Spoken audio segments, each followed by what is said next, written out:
When starting color mixing, don't start with the color wheel. This is probably the reason why I have not really wanted to talk about color mixing, because I know that this particular opinion is very, very unpopular.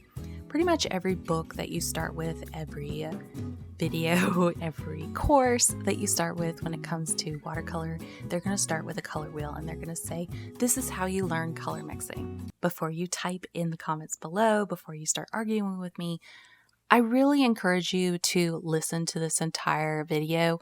I am definitely not an expert in color mixing, but I'm going to be sharing with you my thoughts on color mixing and why I think color mixing shouldn't start with the color wheel.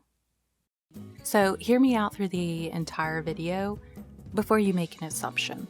And I'm going to just go ahead and say right now, I do believe the color wheel is an incredible tool.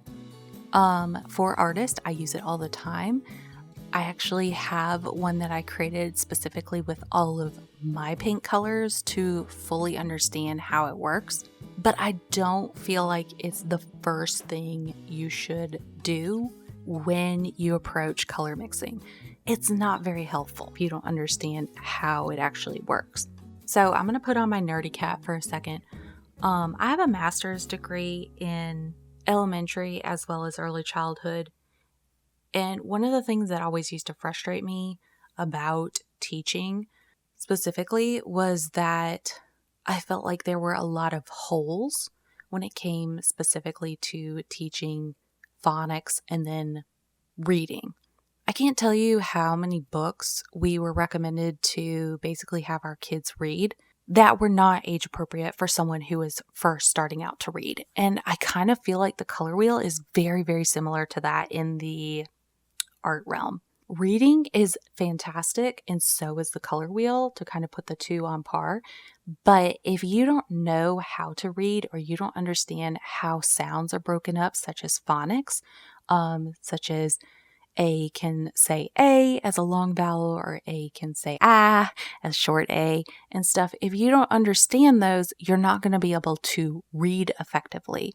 And as a result, it's going to be very frustrating to you. The same I think is true with the color wheel. If you don't fully understand how the color wheel is broken up and basically how the parts fit together, it's going to be very, very, very frustrating for you to actually understand how it works and what makes it such an excellent tool. So the very first thing that I want to do is basically demystify some of the things that are associated with the color wheel and kind of give you a quick breakdown of the actual basics of the color wheel.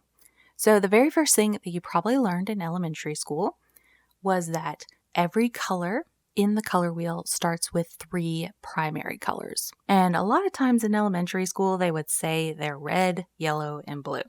Well, first off, red, yellow, and blue are actually not the true primary colors. You might have actually heard this. This is a pretty popular topic on YouTube. Even if I Google it, I find it so interesting. I Googled, what are the primary colors?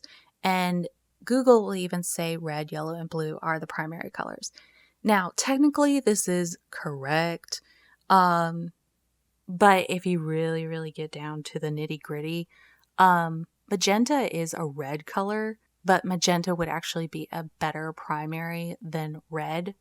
And the reason why I say this is because the idea that primary colors cannot be created.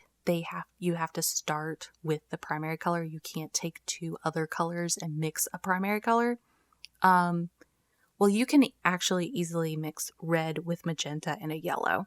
So that's kind of the first thing that you need to keep in mind, is that the actual true primary colors are actually magenta, a really cool lemon, or a neutral yellow, and then a cooler blue. And this is the reason why when you mix those red, yellow, and blue primary colors in elementary school, basically they looked muddy and they didn't look correct. So you couldn't get those vibrant greens or those really pretty bright purples or even a really nice bright fuchsia. They were just kind of this muddy, earthy tone, which if that's what you're looking for, that's great, but these colors are not your primary colors. So here's the overall question that everybody asks me when it comes to color mixing. What are the three primary colors? If magenta, yellow, and blue are the actual primary colors, which magenta do I use? Which blue do I use? Which yellow do I use?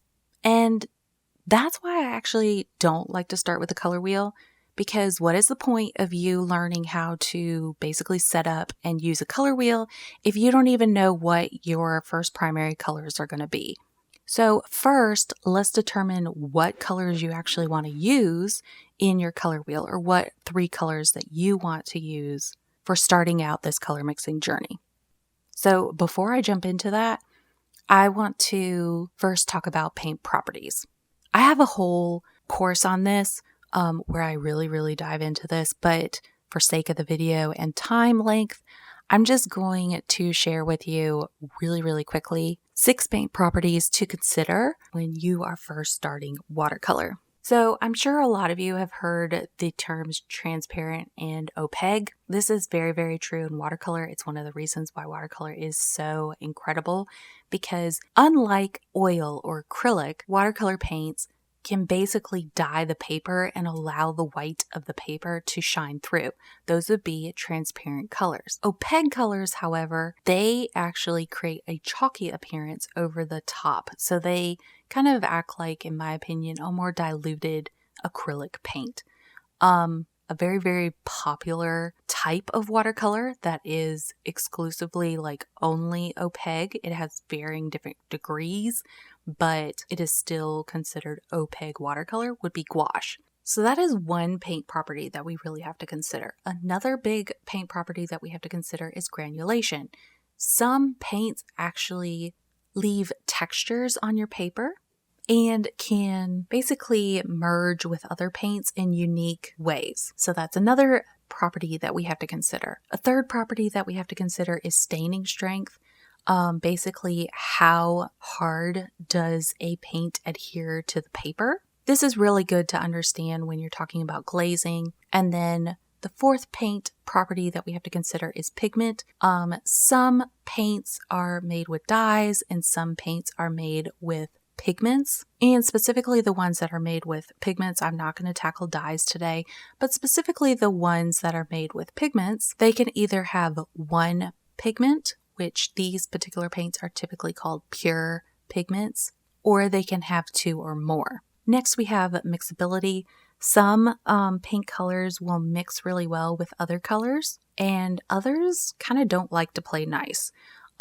They won't mix well with other colors. And then finally, the last very important paint property is light fastness. So this basically means if you paint this particular color down, is it considered museum quality, where it's going to last for 50 to 100 years? That would be an extremely high light fastness. Or is this not light fast at all, where it's going to fade within a couple of weeks to even 2 years? So how do paint properties affect your color mixing? Actually, they affect it in a very big way. So let's get back to our primary colors once again. So I think the first thing that we need to kind of demystify about the color wheel is that there's not just 3 primary colors. That in theory works, but it doesn't actually work in reality. And this is where paint properties come into play. So some artists are going to prefer primary colors that are more transparent instead of opaque. That's a paint property that we have to consider. Some primaries are going to be light fast, whereas others are not. Upper rose is one of these colors, and usually these fade within 2 years of being in direct sunlight. Another thing that you have to keep in mind with watercolor is, do you want granulating colors or not? Personally, I don't really like granulating colors, so a lot of the colors that I use are not granulating. But manganese is another primary color that is considered highly used in the artistic realm, and that one is a granulating color. So if you want 3 colors that are light fast, meaning they will span the test of time, museum quality, as well as transparent. You don't want opaque colors.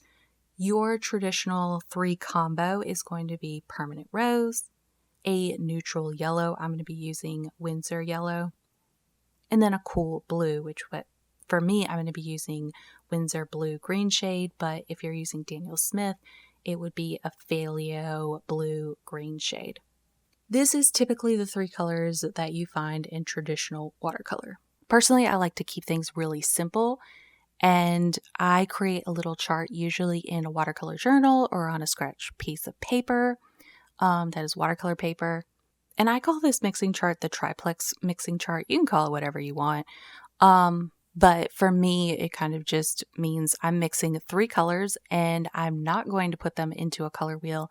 I am actually just trying to explore what these colors look like when I'm mixing them together, as well as creating neutrals. So this chart is actually really easy to create. The very first thing that you're going to do is basically break your watercolor paper into 4 different bars. And then for the first 3 bars, you're going to put 2 circles that added together equal this. And then for the bottom bar, that 4th one, you're going to put 3 little circles added together equal this. So this is a way of exploring the primaries in a quick glimpse kind of, and figuring out what colors you actually prefer as your primaries. So basically you're fine-tuning your color palette to fit specifically what works for you and your specific color mixing spectrum. So each artist is going to have a very different color palette that reflects them. This is the reason why no 2 artists, in my opinion, really have the same colors in their color palette. And it's because color is very, very individualized, just like style. So for this particular palette, Opera Rose is not light fast. That's something that you need to keep in mind. Cadmium yellow is going to be a very bright yellow, but it's also very opaque. So that's something else that you need to keep in mind. And then manganese, like we talked about earlier, is a granulating color. So hopefully this helps you where you can see kind of the difference between those 3 very basic primary colors. Next time, I'm going to be going into other combinations of primaries that some artists will use with this particular chart as well. And then also show you how I use these charts to kind of start developing what I want my color wheel to look like. So basically I'm going to start with 3 colors and then slowly expand, and I'm going to show you how I use these charts to expand that color palette that works best for me. So if you like this video and you made it all the way to the end, please leave the paint emoji down at the bottom in the comments down below to kind of show that you made it all the way to the end of the video. I know this was a lot of information, but hopefully this helps you kind of get a better understanding of specifically the color wheel, the primary colors, and how I specifically start color mixing. I am going to be continuing this series, but have patience with me. I'm a mom of a 10-month-old, and so I'm trying to do these videos and edit them during my son's nap times. So it's taking a little bit longer than usual, but I promise the videos are worth it once they get out. So lots of love, y'all. Happy painting, and I will see you next time. Bye.